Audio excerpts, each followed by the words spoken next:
All right. Andor Season 2, the first 3 episodes, have just been released at the time of this recording. And I've only seen episode 1, but I want to talk about it because there are 2 things going on here that I'm not quite sure how to square. Let me say first, by going back, that I'm not a fan of almost all of the Star Wars series that have come out. I'm a huge fan of the original trilogy. I like the prequels. I think they're much better than people remember, except for the first half of Phantom Menace. And I like the most recent 3 movies. I like them. I think they're good. But the series have been nothing but a bag of disappointments. It's just a bag of Disney dicks sitting out there, in my opinion. But when Andor Season 1 came out, I was totally into it. I thought, this is fantastic. This is amazing.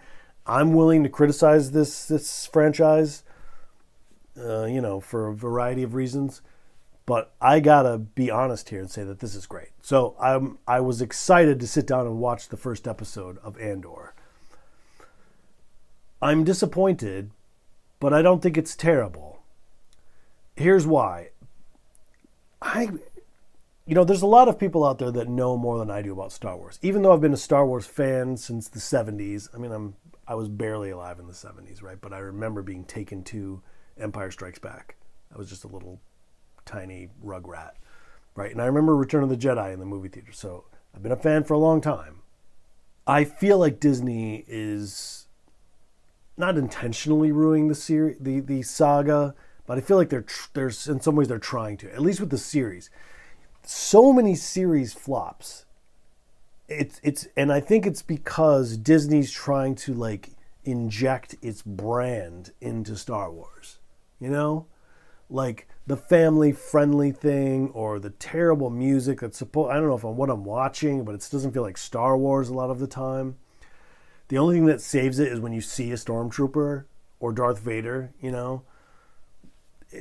But it's just felt like such a struggle after the movies and from that point to now, except for the first season of Andor.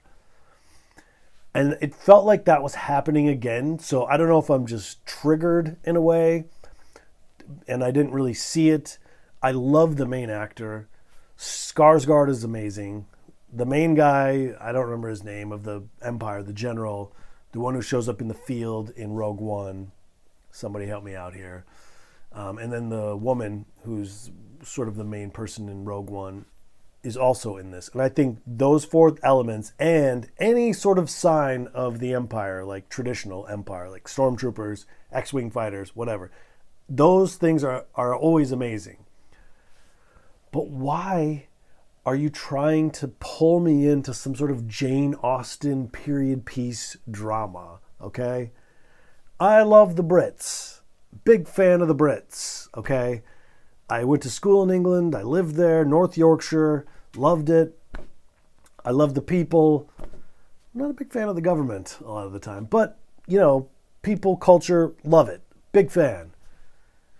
But why am I getting this feeling? Why are they trying to set futuristic Downton Abbey into the Star Wars? I don't get it. I know what you're trying to do, and maybe it'll pull off. And I'll get to that in a second, why I think that could happen. Trying to set up the stage so that even among the upper class, there's going to be a moment of holy shit, this war is kicking off, man. That kind of thing. Possible. But right now, I just find it kind of off a little bit. It doesn't quite sync with me, In the same way that if I turned on Netflix and started watching Pride and Prejudice and an X-Wing fighter swooped in and started blasting castles, I'd be like, sorry, what the fuck is going on right now? And again, I'm not saying it's terrible. It's not terrible. It's good. But it just felt like, oh God, the first season was dark and had a lot of action and I loved the actors. And now a lot of Disney suits have got their hands on it. It feels like it's happening again. It's going to be a terrible series, or it's going to turn out that way. So I'm kind of up in the air. Now, let me give you where the counter voice comes in. John Campea I watched today because I like John Campea and I want to see what he has to see and his friends have to say about it. And he was quoting some Star Wars nerd. I don't know who it is. Another nerd, because I'm a Star Wars nerd too. I mean it in good spirits. Media got access to the full season of Andor because they're releasing it, I guess, in increments of 3 episodes, which just dropped the whole thing. You know my feelings about this.